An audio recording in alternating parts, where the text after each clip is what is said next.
Hi, and welcome to Ascension and 5D Chats. I'm here today with Kim Erickson at Your Shamanic Priestess.com. Kim is a shamanic energy healer, Reiki master teacher, and Gaia priestess. And today we're talking about personal sovereignty, discernment, and the 5D children. Welcome to Ascension and 5D Chat, where we discuss what is happening with our planet's ascension journey. I am Rachel Chamness. I help Lightworkers connect to their spiritual helpers and light path. Hi, thank you. It's good to be here. I'm super excited. I think you've said it all pretty much with my labels and titles that I really don't like to put around myself. I just like to feel that I use a combination of a lot of my gifts to. You do a lot of different things. Yeah. It's so difficult to describe what you do in a few words, isn't it? Yeah. I really struggle with that. Yeah, but I think people want to know, inquiring minds want to know, but so we have to kind of say, but it's like kind of still a combination and can be kind of mystical at the same time. That's true. So, well, today we wanted to talk about personal sovereignty, personal discernment, and of course, we want to talk about the children in this world right now and their connection to all of this. So, I guess my first question is, what does personal sovereignty mean to you? Oh my goodness, that's a big one. I know. It's been a journey, really. So I feel like, I've said to you many times, the age of the guru is over. And I think when we first start to awaken on our healing path, we are looking for help, assistance, like where to go, like people's worlds get turned upside down. And so I think where the personal sovereignty and discernment comes in is like knowing that you can go to many teachers and learn many different things. Don't worry about like, oh, I'm like got too many, what is it called? Got too many spoons in the pot or something like that, because you have to find what resonates within for you. And, just learning to trust yourself. I think there was so much programming for many of us growing up in our belief systems to not trust our own intuition and our own wants and needs and put others in front. So, like I said, for me personally, it's been a journey of trust. And one of the main things I've found that's been super helpful is learning to muscle test. You muscle test, don't you? I do. I use the pendulum though more for myself, but I love both methods. I use muscle testing on other people who are in front of me sometimes, or I use the pendulum. I use them interchangeably. Yeah, I use it even with my dog, like for like any kind of medications or just like what she might be needing at the time, like because when they can't necessarily communicate fully what their needs are. So, I mean, your body doesn't lie. That's basically what I've learned is that. So if you learn to muscle test, there's different kinds to use, like you said, with the pendulum or with your body. It's, I think, sometimes called the sway test, where you sway forward or sway backwards for yes or no. And it's a interesting journey of, like I said, There's some trust. really amazing books on it too, about how muscle testing works. I really think that it really works with your oversoul, that is like you're getting an answer from your higher self. Either way, whether it's pendulum, or that could be your guides too. But muscle testing, for sure. And I often use my claircognizance because my claircognizance is really strong. And so it feels like I'm a pendulum. So it often tells me yes or no. So I use that too. Right. And I mean, that's my claircognizance is the knowing, right? I always get it mixed up with clairsentience. Claircognizance is the knowing and clairsentience is the feeling. So claircognizance often feels like to me, like it's the truth teller, or you are the pendulum. And of course, I really like many methods, so I may then just back it up with the pendulum. Absolutely. For audience. Absolutely, because it is a trust it is a trust thing. That's where I was saying it's the clear cognizance, the knowing that's always been my strongest clair, so to speak. Mm-hmm. And it took me a while to really dial in on that. That's been part of my journey. So it's like a big deal to learn to really trust yourself and have those backup things like the pendulum, or I like that, or even asking another light worker for insights. Yes. Because okay, can you just check these things? I'm not going to tell you the answer I got, but over here, exactly. So that, we always do that kind of thing all the time with each other. Yeah, just kind of. We always talk about how other light workers supporting each other and, our tribe, that type of thing. So that's another another part of that is like keeping your personal sovereignty, but finding your tribe, the people that you vibe with. And I really think that I really loved what you said. And this is something I talk about all the time too. Yes, go and learn from people, like, the two of us teach many things to people, but also to learn how you can get your own answers. That's really, part of why I teach trance channeling mediumship, because the first level is all about, as you know, because you took it, your spirit guides, learning, for some people, they've never spoken to their spirit guides, and getting that information. I mean, it really made such a big difference to me to get that information from my spirit guides, who are there all the time helping me, Well, that's another thing, on our journey of like working with our old belief systems and then like kind of breaking through those and trusting yourself, is like knowing that those answers and that guidance and wisdom is all within, that you can find, it's just it is there. Trust issue I've felt. And I keep hearing this word trust in it just keeps kind of coming up. And I think one of the things we didn't mention that I do is it's called Aroma acupoint therapy. And there are different protocols, so to speak, to help assist with different things. And one of them that's been super powerful that I feel like everybody actually could really use, it's called restoration of trust. And it's restoration of trust from others to self, but also self to self. It's a super powerful oil treatment that I've done on many, many clients. And I do it on myself too. I'm like, I really love that. If we all could do our own like self-trust and personal sovereignty work, imagine what this world would be. I actually say that a lot. If everyone could just heal themselves, well, then the whole world's healed. There we go. I mean, as light workers or as spiritual people, that is what we're trying to do, is heal ourselves. It's our journey. That's what we're here for, is to do this. And we're all healers. So the interesting thing with the light workers is, especially if you feel like part of your mission, which I've felt drawn to, is like helping others to learn how to heal themselves, is like we're doing double time.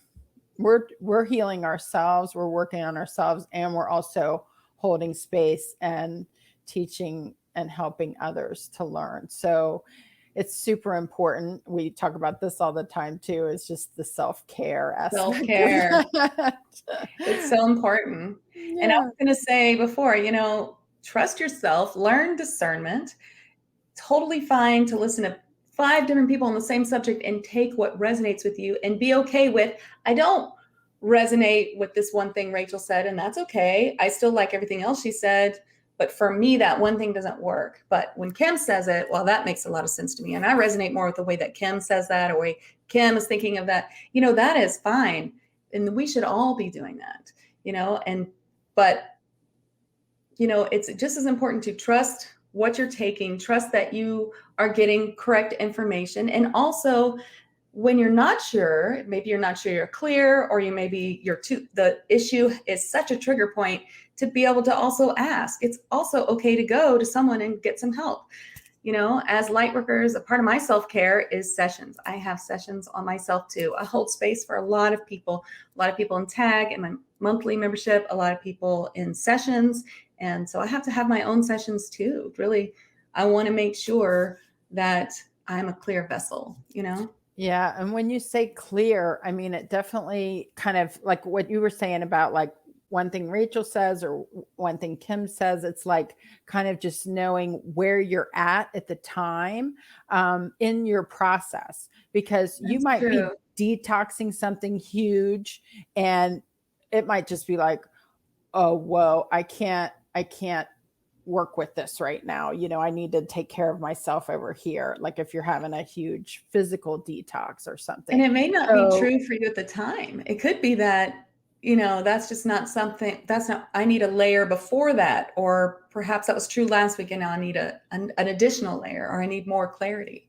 Sorry, yeah, go it's on. always it's about like checking in with yourself. Where am I right now? And am I clear? Because sometimes that's the insight that we just check on with each other, you know, like, hey, I'm Am I feeling a clear? little off today. You know, could you just check in with my energy? And I mean, it's good to learn how to check in on yourself, you know, like, oh, hey, I need to just maybe go take a nap or a salt bath or Right. something, Or you know. usually drink water. It's usually drink water. Yeah, How many yeah, times have I gotten that? You're fine, right. but you need to drink water and rest.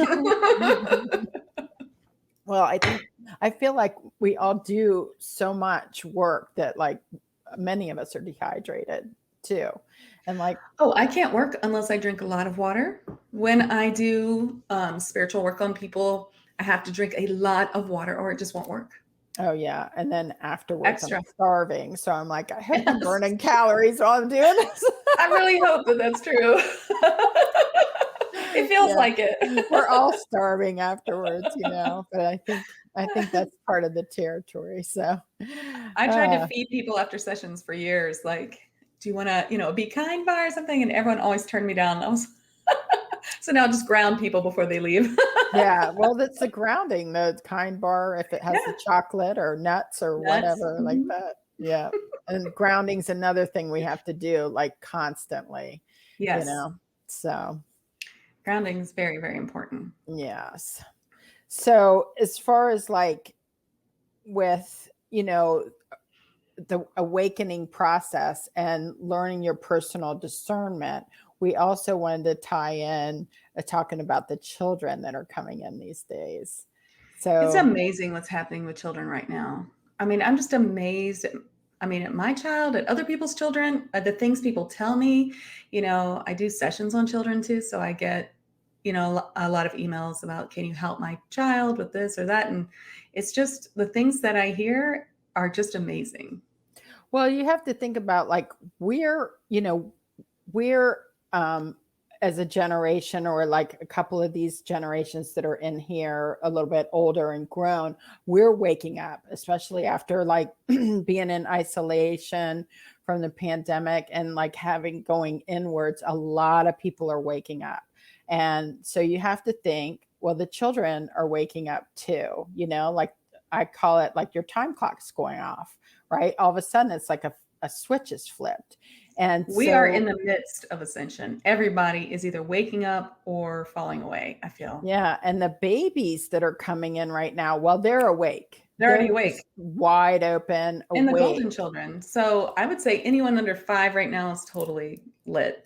Yeah, and they need us to kind of help them and support them because the 3D environment right now isn't It's difficult. necessarily, it's like it could be hostile to them as Yes, far and as I them think being that's why wide we open. see so many sensory children or on the spectrum. It's like that they're just not of this 3D and that they need our guidance. And I think it's important too. I mean, to think about us as indigo children, you know, how we grew up where, you know, most everything that all that we said was just totally like, you're making that up. That's just your imagination. That's not, you know, I mean, I was 5 years old saying I'm psychic and I was talking to all kinds of beings and you know it all got shut down. No, that's all your imagination. You're crazy, you know, and I shut it all down to, you know, fit in. But now that I'm grown and I have my own child, I can say to him, yes, this is how it works. That is another, you know, dimension that you're speaking to and getting, you know, and I can help him. And the same with you and same with everyone.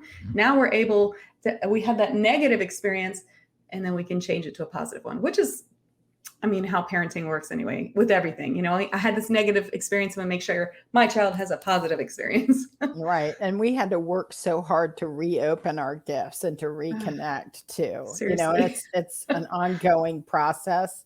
Like I was saying, just even some of the detox that happens energetically as well, just like you kind of catch yourself. So to be able to support these children that are coming in, again, you have to remind yourself like what you went through when that switch was flipped, and then to be able to just assist them and help them along with the discernment and the personal sovereignty and finding their tribe. They need that interaction so that they're not feeling completely isolated and alone, which has been kind of a challenge in this pandemic environment anyway. So, do you know what I was thinking earlier when you were talking in the very beginning about how, this whole paradigm is ending. This whole, like, we have to just release all of this programming that we have. You're talking about programming. And I saw this post today that I just keep thinking about it. And it was like, if you're at the doctor's office and the doctor starts talking about things that you don't agree with, it is okay to stand up and walk out and say, I don't agree. But when I think about that, I'm like, the way that I grew up, that is a very hard thing to do. And I have actually been in that situation where I had to speak up to the doctor and make him stop what he was doing, which was detrimental. And I still stayed the whole time and just kept my thoughts to myself. Why didn't I just stand up and say, you know what, this is over. Thank you. I'm going to go.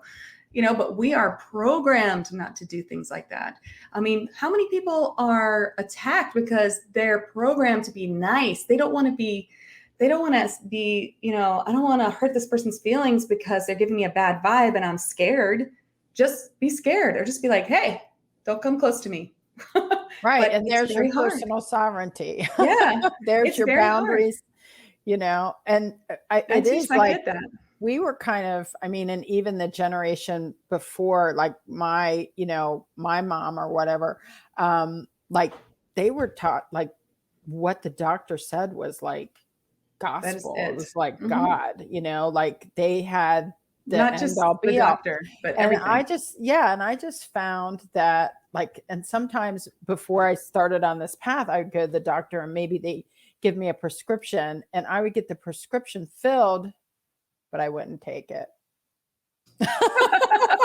And then like a couple months later, they'd check in like, how's it going? And I'm like, I'm not taking it, or like, because it was like something inside me was like not wanting to take it, right. And so my higher self must have known, but I wasn't empowered enough in my, in my personal sovereignty to really, to either speak up at the time and say, no, I'm not going to take that. I don't want it. Or maybe I wasn't even dialed into the fact that I didn't want it. So yeah, this goes beyond like just saying no. It is okay to be like, I'm not comfortable with this. This is everything the audience knows, but things that I think we just don't do enough in our society. I try to teach my child, like, it's okay to be wrong.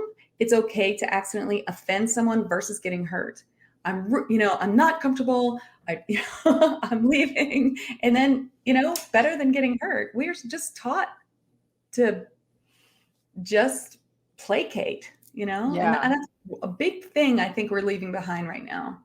Absolutely. And with the kids, it's like you don't want to pass that on either, that you must be polite and you must comply and you want them to feel like they have, their personal sovereignty and be able to put their boundaries up and be empowered in it, like it doesn't mean you have to like trash the doctor's degree or anything like that. You can just say, I don't agree.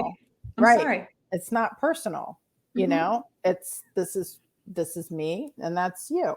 So, and especially with the doctors and your health, it's like, if you don't have that, you don't have anything really. So, it's huge. I had a coach, helper, guide when I lived in New York, who would say, and I say this too, she's so right, that there's 3 ways that spirit comes at you, like to get your attention. There's love, there's abundance of money, and there's health. And when you have a problem in one of those things, that is to get you to learn something or wake up. And you can trace these things back. Like, how did I wake up? I had a lot of health problems. I had a lot of problems in love. I know people who have known me for the past 15 years might not know that because I've been with someone for 15 years, but I had a lot of problems with love before that. I think the universe was just like, here you go. Let's help you out with this. It's going to take you a long time to fix the other things. We're just going to help you with this one thing. Yeah, you never know if it's like a gift or a lesson or kind of both,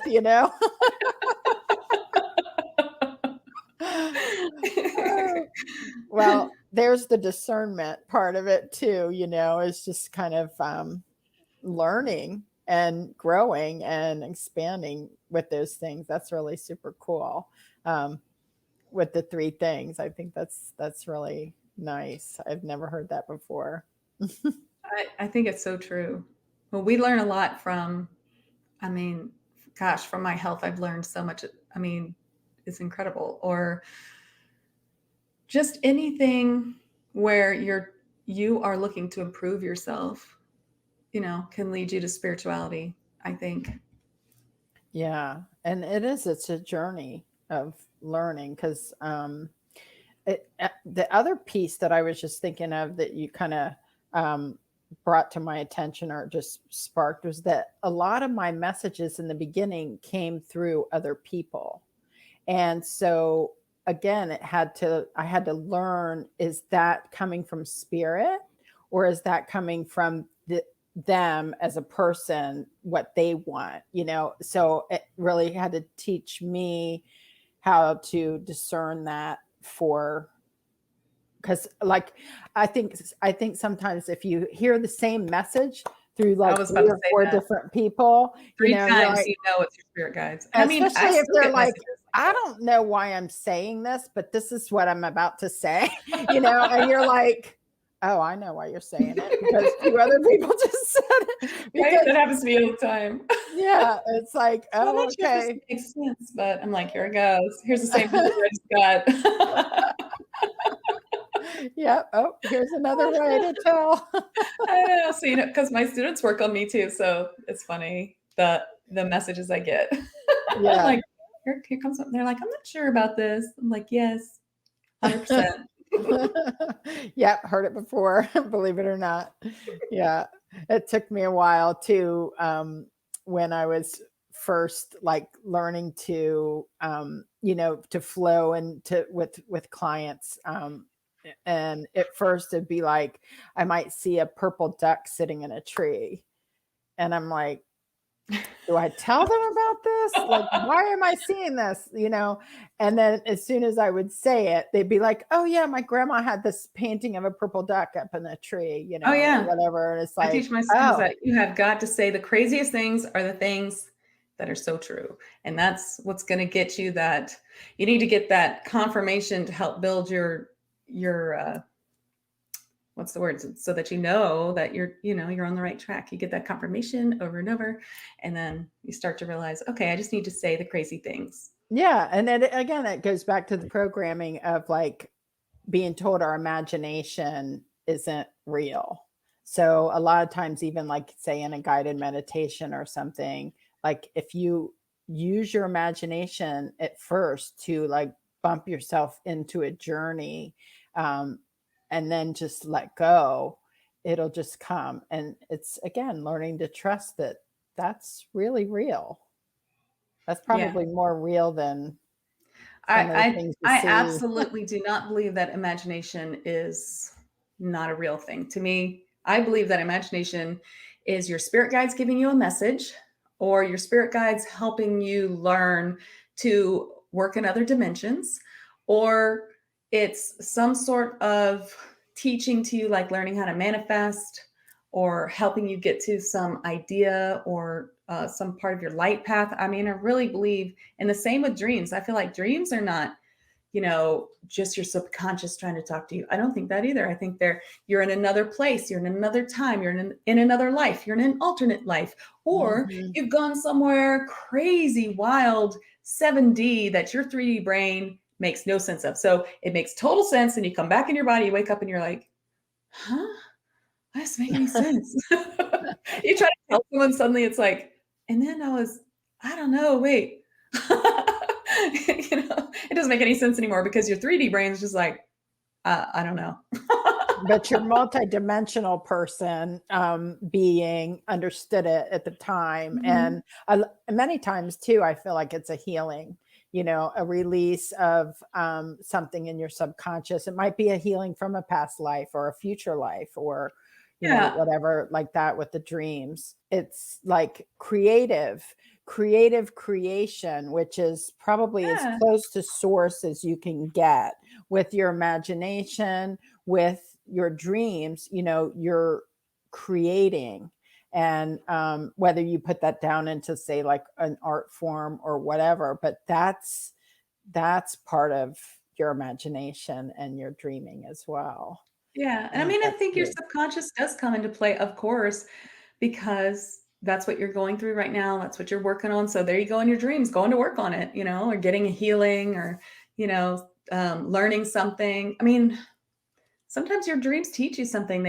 Maybe they show you like the flip side. And then you wake up and think, oh, I'm wrong. I've done something wrong. And now I see it, Yeah. It's an opportunity to then go back and kind of review or, and it's not always a lesson. It might just be that you went flying with the dragons somewhere fun. Yes. Oh, I think for Lightworkers, especially, it's 144, the Lightworker number that I see all day long.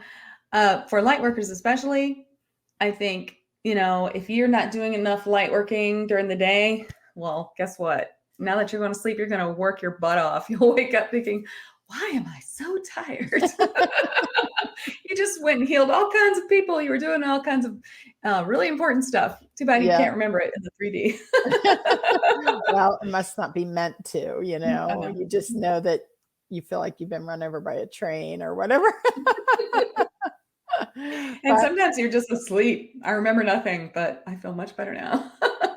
Yeah, sometimes I'll ask spirit for that. I had that sleep protection video that I made, and it's just sometimes like, okay, I know I'm going to be going to work. I want to wake up rested and rejuvenated. That's like one of my boundaries is like, because sometimes like, and you can tell even from the bed and what it looks like. And like, if I'm diagonal or whatever, like I know I've been doing something crazy. It's almost unusual if you just wake up in the same spot and like you just were sleeping, like the dead or whatever. Well, it's been really fun talking to you today. Thank you so much for coming on. I wanted you, though, to tell people about your great offer for your trauma triage kit. Oh, okay. This was, again, with the Aroma point acupuncture, using acupuncture points in combination with essential oils. The trauma triage kit is amazing for most anybody at this time, almost like what I was saying with the restoration of trust. This is a kit of 3 oils that you can use in the moment if you are having like anxiety or maybe even just stuck in traffic. And it comes with an exclusive video that I made that shows you the different points in an anointing ceremony. So you can do a little self-care ceremony. And then once you've kind of done that ceremony, in the moment, you could just grab an oil and smell it and kind of bring yourself back to that space. And it's very centering. It calms your nervous system. It's just an amazing trio of oils. And I explain them in the video for you too, so you feel comfortable with them. But that's what that is. And you can find that on my website at yourshamanic.priestess.com. And I want everyone to know that Kim is also part of Tag Team, and she comes on twice a month. Actually, we trade off, don't we? Our time in the live for our lives for the Facebook group, which get uploaded, and we trade off on that too. So, but I love your lives. They're beautiful journeys with spirit. And yeah, so you can also find her at this link on Tag Team. So thank you so much, Kim, and I'm looking forward to the next time we talk. Thank you, love. Appreciate it.